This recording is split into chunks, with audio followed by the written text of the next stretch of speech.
Fala pessoal, sejam todos muito bem-vindos ao canal Trade de Valor. Eu me chamo Felipe Dabu e no vídeo de hoje a gente vai conversar um pouquinho sobre uma empresa que viu aí o seu valor de mercado derreter pela metade em questão de semanas. A gente está falando da IRB. Bom, eu sempre bati na tecla nos meus vídeos de position no final de semana. Quem me acompanha sabe disso, que ela é uma excelente empresa. Inclusive eu tenho ela na minha carteira para longo prazo. Eu quero tentar dar esse feedback para você, para que juntos nós possamos entender o que está acontecendo, o que houve para a empresa cair tanto assim, né? Só nessas últimas 6 semanas ela apresentou uma queda de mais de 65%. O que está acontecendo? Bom, neste vídeo a gente vai fazer uma análise completa sobre a empresa e tentar dissecar cada acontecimento dos últimos meses. Eu acho primeiramente importante a gente conhecer quem é a IRB, né? Que empresa é essa? Bom, a IRB Brasil Resseguradora é a líder em resseguros da América Latina e ela está entre os 10 maiores resseguradores do mundo. Agora você deve estar se perguntando o que é um resseguro, né? É meio estranho essa palavra. Bom, um resseguro é o seguro das seguradoras. Exatamente, existe isso, tá pessoal? As seguradoras, a fim de se precaver por quaisquer danos que venham a ocorrer sobre suas apólices, elas buscam terceirizar esse risco, fazer um seguro dos seus seguros. Complicado, né? Mas sim, isso acontece e por muito tempo a IRB foi a única empresa do Brasil que podia fazer isso. Ela foi fundada em 1939 por Getúlio Vargas. Acho que a maioria de vocês sabem que Getúlio Vargas foi um cara que teve uma proposta de tornar o Brasil um país com uma forte intervenção estatal na economia, né? E daí com o intuito de reter os riscos das empresas nacionais no país, o risco das seguradoras que existiam dentro do país, visto que estes, né, anteriormente eram transferidos para o exterior, ele criou a IRB. Tá? Então, a partir de agora, os riscos podiam muito bem serem transferidos para dentro do país, uma empresa estatal no caso, chamada IRB. Por mais de 60 anos, essa empresa ela representou um monopólio estatal, ou seja, nenhuma outra empresa poderia fazer o serviço em que a IRB atuava. Foi só em 2007, com a lei complementar aprovada pelo Congresso Nacional, que o Brasil reabriu o mercado ressegurador nacional. Desde então, a IRB vem sendo classificada como resseguradora local pela SUSEP, que é o órgão aí responsável pela regulação do setor. A primeira tentativa de privatizar a empresa ocorreu no governo FHC, em 1999, depois de ter sido anunciado que a mesma faria parte do Programa Nacional de Desestatização, PND.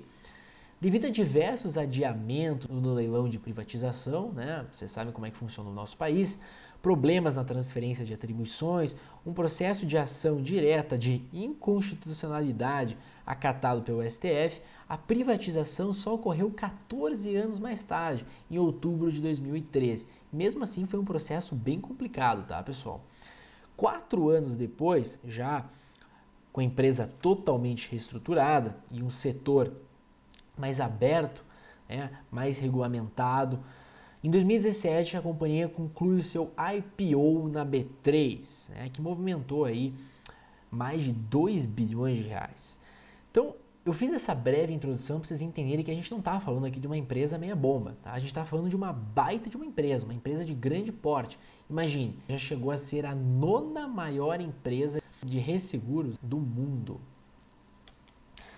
Desde que ela abriu o capital, foi um sucesso, tá, pessoal? E eu presenciei isso. Inclusive surfei uma boa parte dessa alta aí, tá? Em 2018, a IRB foi a empresa que apresentou a maior valorização dentro do IBRX, que é o índice composto pelas 100 ações de maior representatividade no mercado de ações brasileiro. A gente está acostumado a falar de Bovespa, mas o IBRX ele vai representar melhor as empresas, que compõem aí o nosso mercado acionário, visto que o Ibovespa ele só tem lá as ações com maior liquidez. No mesmo ano, a empresa ainda figurou então na 9ª posição do ranking das resseguradoras por valor de mercado no mundo. foi no Brasil, não foi na América Latina, foi no mundo. Então você tem uma baita de uma empresa, né, que está apresentando um desempenho fenomenal. Em 2018, mais 157% de valorização. Eu coloquei o gráfico mensal para vocês poderem ter uma ideia do que foi a IRB, né? Praticamente todo mês ela entregava resultados fantásticos. Era a renda fixa da bolsa, né? Tinha muita gente que brincava com isso. Em 2019 ela chegou a apresentar 43% de valorização, ficou um tempo lateral ali. E o que explica tudo isso, né? O que essa empresa tem de tão bom? Fundamentos, né? Para começar. A IRB sim, ela tem excelentes fundamentos. A começar aí pelos dados cadastrais dela, a gente vê que ela atua no setor financeiro, né? Previdência e seguros, seguradoras. Governança, novo mercado. Aí já começa a ficar interessante. Bom, para quem não sabe, o setor novo mercado é o setor da B3, em que somente as empresas com melhor nível de governança vão estar lá. Então a gente tem free float. O que é o free float? É a quantidade de ações disponíveis para o público. Então praticamente todas as ações da empresa estão disponíveis para você negociar. Não existe um cara que segura aquelas ações lá que não podem ser negociadas.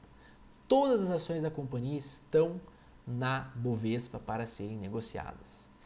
E também o setor novo mercado garante o chamado tag along, né? Muita gente acha que não sabe o que é isso. O tag along basicamente é o seguinte: caso o controlador da empresa faça um baita de um negócio, venda aí a empresa por um preço altíssimo, lucrando um valor astronômico, né, fenomenal, os acionistas têm direito a entrar nesse negócio junto com ele e receber o mesmo valor, receber a mesma proposta. E quem comprou a empresa, quem está pagando pela empresa, quem fechou o negócio, é obrigado também, tá, a fechar esse negócio com os acionistas. Então, o mais alto nível de governança corporativa está presente no setor novo mercado. É importante que vocês entendam isso. Isso já é um baita diferencial. As empresas que têm isso, elas normalmente são mais atrativas para o investidor, tá? Para o cara que quer ser acionista realmente da empresa. Mais um ponto aí que eu tenho para colocar também é que no setor novo mercado, todas as ações são ordinárias, não existem ações preferenciais. Agora, quando a gente olha aí para o histórico de dividendos que a IRB vem distribuindo, a gente vê que também não é nada mal, né? Ela vem distribuindo aí dividendos até que gordinhos durante praticamente todos os anos em que ela esteve na bolsa. Então é uma excelente pagadora de dividendos. Agora, o que faz a diferença mesmo, né, pessoal, são os resultados, são os balanços. Reparem que baita empresa que IRB é. Repare o crescimento da receita líquida. De 2014, a receita líquida estava em 2.993 milhões, ou seja, quase 3 bilhões aí. Em 2015 ela já saltou para 3 bilhões e 700, 4 bilhões em 2016, 4 bilhões e 700 em 2017, 5.700 em 2018. Em 2019 ela fechou a receita líquida em 6,6 bilhões de reais. O lucro líquido também chama atenção, né? Olha que crescimento exponencial, de 600 milhões de lucro líquido. A empresa hoje já entrega aí quase 2 bilhões, né? 1 bilhão e 700 milhões. Então, para vocês verem como é uma empresa sólida, ela apresenta excelentes fundamentos. A gente vê o resultado bruto crescendo, a gente vê a margem bruta crescendo. EBITDA, bom, EBITDA a gente não tem dados sobre EBITDA aqui, né? Dívida, patrimônio líquido. Olha que espetáculo. Uma empresa que tinha 3 bilhões de patrimônio líquido em 2014, hoje, 5 anos mais tarde, ela apresenta aí um crescimento de 50% no patrimônio líquido. Pessoal, isso é muita coisa. Para uma empresa fazer isso, ela tem que ser muito boa. Tá? E te digo mais, com a dívida caindo. Então, olha a dívida da IRB nos últimos anos, ela só vem caindo. A empresa está cada vez menos endividada, entregando maior resultado para o acionista, tanto na receita, no lucro líquido, no patrimônio líquido que a empresa possui. Então, eu coloquei isso aqui para vocês verem que a IRB é sim uma excelente empresa, uma empresa que tem fundamentos fantásticos, tá? Quando a gente olha os indicadores dela aqui, a gente vê que em 2017, né, o ano da IPO, ela começou com o PL bem baixo, né, cerca de 11 aí. E 2018 foi subindo, 2019 também. Esse ano com as quedas aí já está em 10 de novo, né? Mas vamos considerar ali do ano passado. Se o PL tivesse em 20, é um PL alto? Sim. Mas sério mesmo que tu vai deixar de investir numa empresa por causa do PL 20, sendo que ela apresenta esse nível de crescimento que você acabou de ver agora? Agora, uma das coisas que causou toda essa discórdia que vocês estão vendo agora é o ROI, tá? O ROI da empresa realmente é muito alto, tá? 38%. Cara, isso é muita coisa. Eu já vou mostrar um outro gráfico aqui para vocês comparando o ROI da IRB com todas as outras resseguradoras ao redor do mundo, para vocês verem como ela é a mais lucrativa, tá? E os dividendos, só para vocês verem como ela começou pagando pouco, depois pagou bastante, né? Em 2019 ela chegou a pagar quase 6% e esse ano está previsto para pagar 12%. Bom, a empresa é excelente, tá, pessoal? Vocês acabaram de ver isso. Então, o que aconteceu? Olha esse gráfico aí.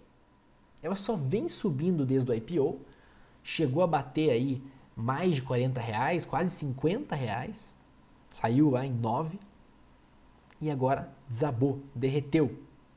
Entregou quase toda a valorização de 3 anos em poucas semanas. O que aconteceu de tão grave? Começo do caos. Vamos tentar entender, fazer uma ordem cronológica aqui. Tudo começou no dia 2 de fevereiro de 2020, quando a gestora carioca de recursos, Squadra Investimentos, publicou uma carta aos seus cotistas alegando possuir uma posição short, ou vendida em IRB. Na realidade, ela já detinha essa posição há muito tempo. Ela publicou uma segunda carta explicando por que eles aumentaram a posição short deles. A carta possuía 154 páginas e alegava basicamente existir uma disparidade entre o lucro recorrente da empresa e o lucro contábil reportado nos balanços pela mesma. Para embasar sua tese, a Squadra ainda destaca o fato de que o ROI da IRB, que foi o que eu acabei de falar, não está dentro da normalidade quando comparado aos ROIs de outras resseguradoras espalhadas pelo mundo. Além do mais, a gestora alega que a geração de caixa da empresa veio muito abaixo do esperado. Bom, a Squadra publicou essa carta. Eu coloquei alguns pontos dessa carta só para vocês verem.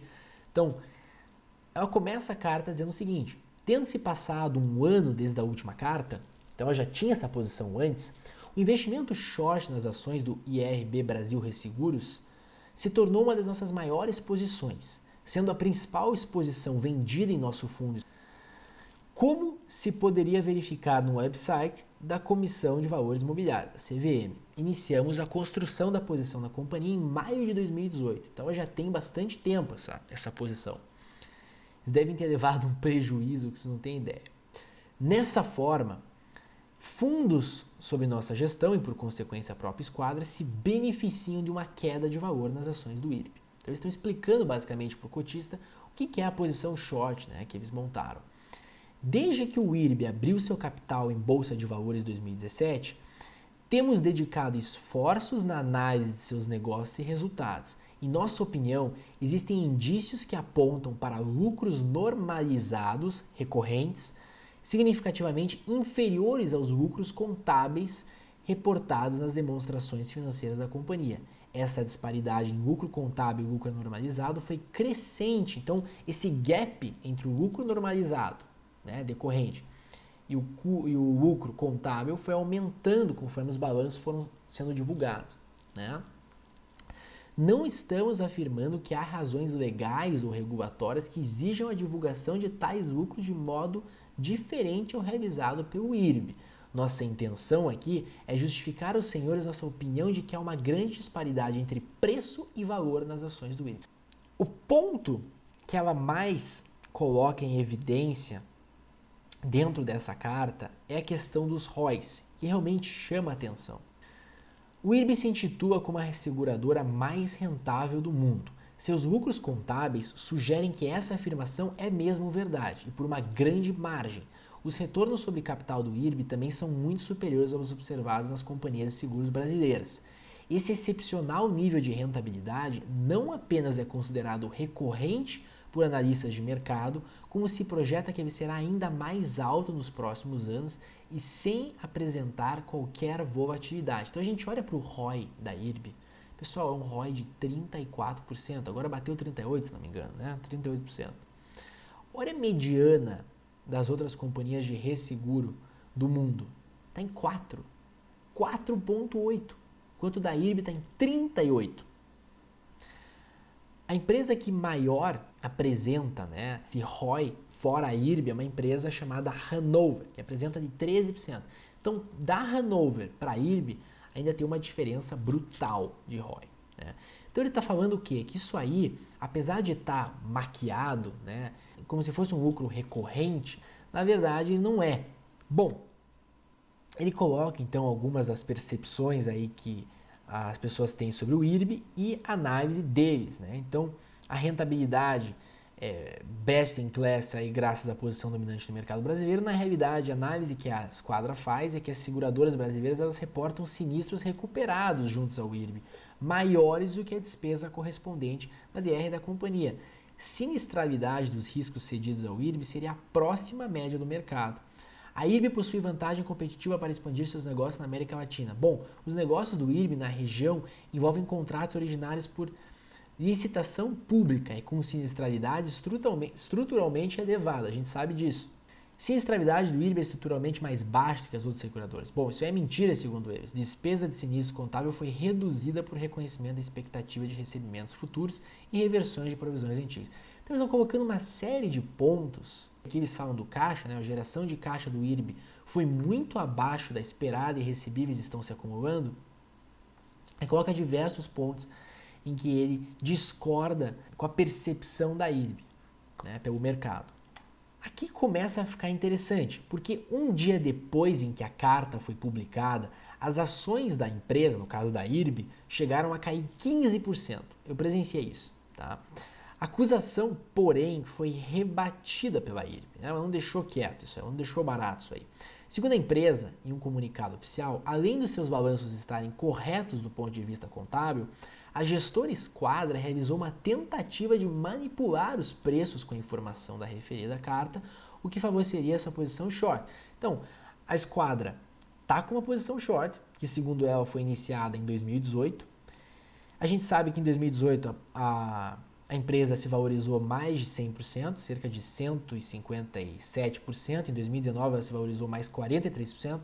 Então ela devia estar com um baita de um prejuízo. E ela daí publica essa carta toda detalhada, com 154 páginas, que, vamos falar bem a verdade, né, pessoal, faz preço, porque ela é uma casa de análise com prestígio, a Esquadra. Tá? Ela já acertou aí diversos cases. Segundo o Estadão, né, a segunda carta da Esquadra ela foi divulgada uma semana antes do vencimento das opções de ações. Olha que coisa mais horrível. Tá? Saiu uma notícia no Estadão que a Esquadra ainda detinha opções de venda da IRB, ou seja, se a empresa viesse a cair no curto prazo muito, devido a certa notícia, eles iam ganhar muito dinheiro. Então ajudaria a gestora a atenuar o prejuízo de 360 milhões acumulados desde o início da estratégia. Como eu falei, eles deviam estar com um prejuízo enorme. E só uma curiosidade, tá? Não é a primeira vez que a Esquadra faz isso. A gestora ela já fez a mesma prática de envio de carta ao cotista, tá? Em julho de 2011. Ela causou polêmica, porque isso não é uma prática muito bem vista aqui no Brasil. Nos Estados Unidos, muitas gestoras fazem isso. Inclusive, teve um caso de uma empresa de remédios, se não me engano, agora não vou me recordar o nome dela aqui. Enfim, a empresa era uma farsa, tá? Era uma pirâmide praticamente a empresa. Os balanços eram todos maquiados, a empresa fazia diversas recompras de ações, processos de follow-on e continuava maquiando os balanços, até que um gestor chamado Bill Ackman descobriu isso, né? Descobriu entre aspas, ele suspeitava disso e ele publicou uma carta aos cotistas do fundo dele e isso fez com que a atenção no mercado voltasse, né, para realmente esses essas divulgações dos balanços, né? Será que realmente existia alguma fraude lá? Então, basicamente, o que a Esquadra fez foi a mesma coisa com a empresa Arrangueira, né? Em código AEDU3, que nem existe mais, que chegou a despencar 30% quando ela fez isso lá em 2011. Não satisfeitos, tá? Depois de muitas alfinetadas, aí a briga continuou. Saiu a publicação do balanço do quarto trimestre de 2019, que veio excelente, tá? Por sinal, e auditado ainda por cima PwC, e por uma das Big Four, que se não me engano foi a KPMG. A IRB então realiza logo em seguida uma teleconferência a fim de esclarecer as dúvidas da Esquadra. Teleconferência essa, tá, pessoal, que aí acho que começou a desconfiança por parte do mercado, porque até aí, com a publicação, né, a divulgação do balanço, o mercado ele reagiu positivamente, as ações subiram no mesmo dia. Agora, depois da teleconferência, chegou a passar uma péssima impressão para o mercado, quando um dos diretores da empresa chegou a elogiar a posição da Esquadra. Então imagina, você tá elogiando o cara que quer te ferrar. Foi basicamente isso que um dos diretores da IRB fez na teleconferência. No dia seguinte, as ações caem novamente, já acumulam perdas de 17% ao longo de 2 semanas. A gota da água foi quando saiu uma publicação no broadcast, que depois passa a ser divulgada em praticamente todos os veículos de comunicação, incluindo o estado de São Paulo, dizendo que a Berkshire Hathaway, que é a empresa do mega investidor Warren Buffett, você deve provavelmente conhecer ele, teria triplicado a sua participação na IRB. E porra, cara, quando tu olha uma notícia dessa e vê que um baita de investidor, é o maior investidor do mundo, que é o Warren Buffett, tá comprando uma ação, deve pensar assim, pronto, eu não vou nem olhar se essa ação é boa ou é ruim, eu vou comprar esse troço também, cara, porque o melhor cara do mundo tá comprando, eu vou comprar esse negócio também. No mesmo dia, só pra vocês terem uma ideia como esse efeito manada realmente aconteceu, as ações já muito desvalorizadas passaram a subir 12% no intraday. Tá? Depois, se não me engano, chegou a devolver, mas só para vocês terem uma ideia, né? 12%, pessoal, é bastante coisa, em um dia. A empresa IRB, durante esse período, se manteve em silêncio, não falou nada. No dia 3 de março, após o fechamento do pregão, eis que vem a bomba. A própria Berkshire divulga uma carta desmentindo a imprensa brasileira. O que eles escreveram foi basicamente o seguinte: a Berkshire Hathaway não é atualmente acionista do IRB. Nunca foi. Esse nunca foi pesou, cara. Doeu esse nunca foi. Uma acionista do IRB e não tem intenção de ser acionista do IRB, afirmou em comunicado. No dia seguinte, as ações da companhia já abriram em queda de 25%. E acumularam perdas que chegaram a 40% no intraday. Isso mesmo, cara. Uma ação perdeu 40% do seu valor em um dia. Tá? Se não me engano, foi até mais. Então tá aí a carta, né? Da própria Berkshire. E todo esse imbróglio, tá? Só pra vocês terem uma ideia, pra vocês entenderem o contexto da situação, ocorrendo durante o sell-off do mercado por conta do coronavírus. Vocês sabem que o nosso mercado corrigiu de maneira bem forte na última semana, por conta aí, né, de um sell-off global que aconteceu com as preocupações do vírus estar se espalhando para diversos continentes, diversos países, aquela história toda, que inclusive levou o nosso mercado hoje a cair também. Não se esqueçam disso, tá? Então foi uma junção ali de notícias negativas, né, uma notícia atrás da outra, que levou esse desastre, essa catástrofe a acontecer. O que de fato aconteceu, pessoal? Vamos pensar aqui. Fraude contábil nos balanços. A renúncia suspeita de Ivan Monteiro, que foi o presidente do conselho, que eu não comentei isso aqui com vocês, mas foi basicamente o seguinte: uma semana depois de eles publicarem o balanço do quarto trimestre de 2019, que veio bom, o Ivan Monteiro pediu demissão, no caso, renunciou.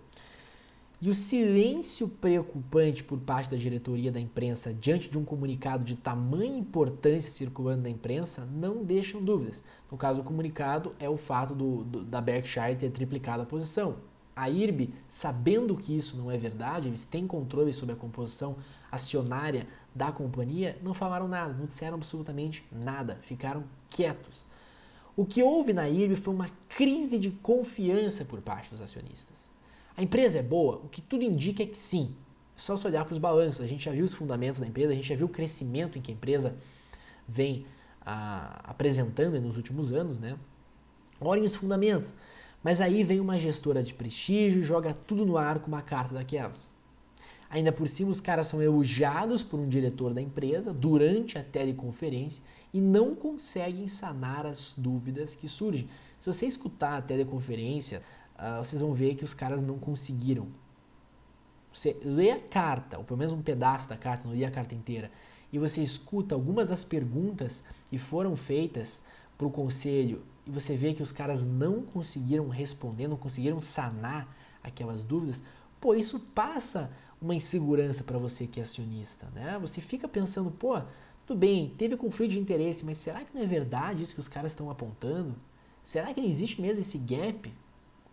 A falta de transparência, então, diante do caso Buffett, foi a gota da água, né? Para a crise que a gente está vendo consumir o valor de mercado da empresa dia após dia. A empresa não para de cair, as ações não param de se desvalorizar.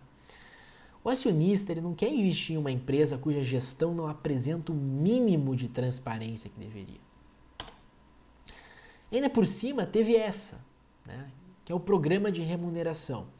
Se a gente olhar mais a fundo dentro do que foi aprovado em 2018 pelo Comitê de Remuneração do Conselho da Empresa, existe algo chamado Programa de Remuneração. Basicamente, os diretores vão ser remunerados conforme as ações se valorizarem. Tá? E aí tem aqui aprovado em assembleia, tá? Uma distribuição de 62 milhões de reais se no período de maio de 2018 a maio de 2021 a ação do IRB dobrar de valor. O programa foi adotado a partir de estudos da consultoria Messer após solicitação do Comitê de Remuneração da empresa. Você vem com aquele papo, tá bom, mas aí ó, foi aprovado pela Assembleia de Acionistas. Pô, mas é claro, o acionista ele quer ver o dinheiro dele se multiplicando. Ele vai retribuir para a diretoria se a ação saltar de preço, dobrar de preço em um período de 3 anos. Para o acionista isso é ótimo. Agora, o acionista tem que parar para pensar também o que os diretores vão fazer para ganhar os tais 62 milhões. Será que eles não vão colocar tudo à prova para poder garantir esse bônus gordo aí? Né? Então, agora a gente olha através de uma perspectiva e a gente vê que parece que o conflito de interesse mudou de lado, né? É muito cômodo para os diretores da companhia que o preço das ações suba. Talvez seja por isso que o silêncio perdurou por tanto tempo. Tá correndo um boato aí de que o Warren Buffett está comprando ações da nossa empresa. Cara, não vamos falar nada. Eles sabem que isso é mentira, mas eles não vão falar nada porque eles estão sendo beneficiados indiretamente com essa mentira. Então, afinal, pessoal, com as ações caindo 60%, né? E essa acho que é a pergunta aí que todos vocês fazem. É compra ou é venda? Existem muitos capítulos para serem contados nessa história ainda, mas a gente já pode tentar formular alguma coisa. A gente deve considerar algumas questões. Existiam sim 2 conflitos de interesse nessa história, em ambos os lados. De um lado estava a Esquadra, né, que fez uso de uma carta aos seus cotistas, né, que a gente já falou que é uma prática muito mal vista aqui no Brasil. Pode não ser legal, mas vamos falar bem a verdade, não é ético, a gente sabe que esse tipo de informação faz preço no mercado.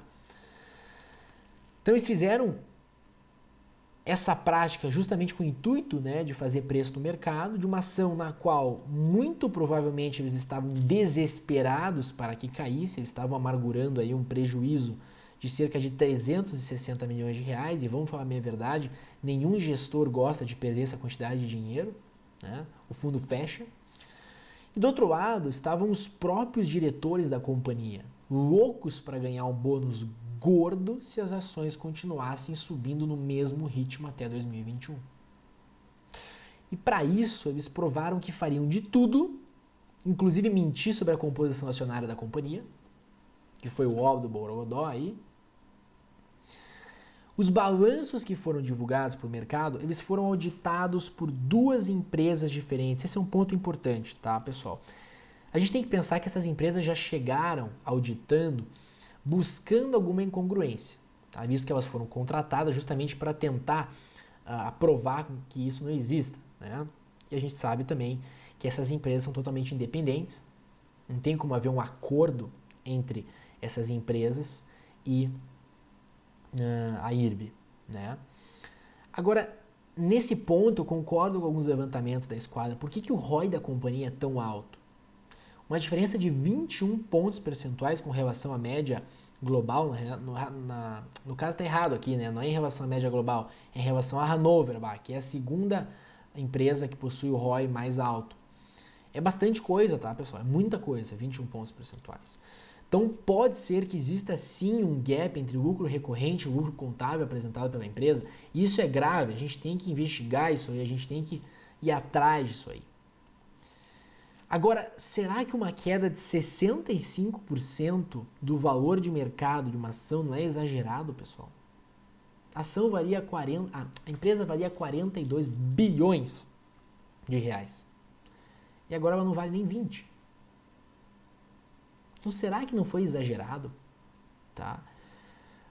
Todas as casas de análise que fizeram a lição de casa e apontaram para um valuation no mínimo na casa dos 30 reais.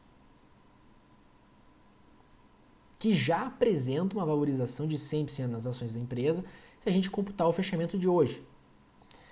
Então, pessoal, eu vou compartilhar minha decisão com vocês, só quero deixar o meu disclaimer aqui que isso não é nenhuma recomendação de compra ou venda, eu não sou analista de valores imobiliários. Eu vou estar deixando a minha opinião sobre a minha carteira, o que eu decidi fazer. Tá? Eu vou reduzir pela metade os meus aportes mensais em IRBR3, tá? Justamente por essa situação ainda está um pouco incerta, um pouco nebulosa. A gente precisa de uma explicação concreta, né? O acionista precisa saber o que aconteceu e as pessoas responsáveis por isso deveriam sim, teoricamente, ser punidas. Mas o risco do case aumentou, tá? Não restam dúvidas. Mas para mim, a queda que a gente está vendo agora, ela é irracional, tá? Pô, 65%, pessoal, é muita coisa.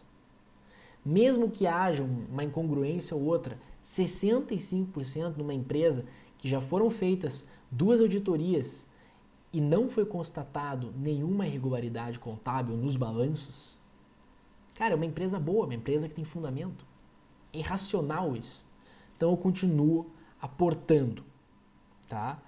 Infelizmente aí, né, pessoal, uniu o útil com o desagradável. Uma empresa bem estruturada, que era para ser, enfim, uma baita aí de uma opção de investimento, com o desagradável, né? Uma gestão péssima, com zero transparência e uma atitude egoísta, por assim dizer.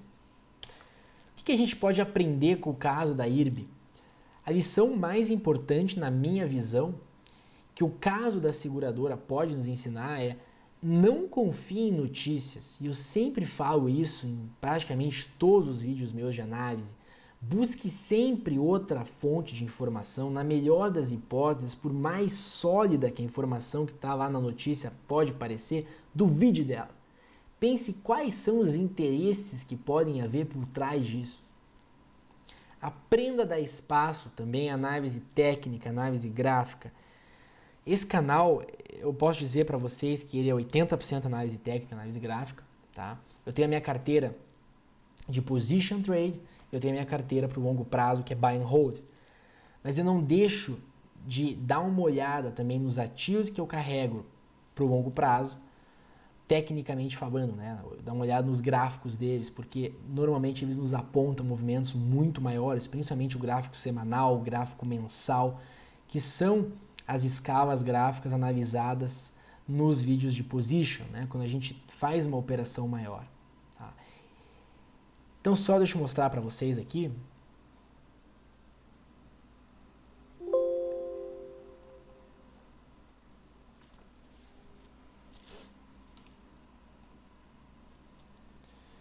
Basicamente,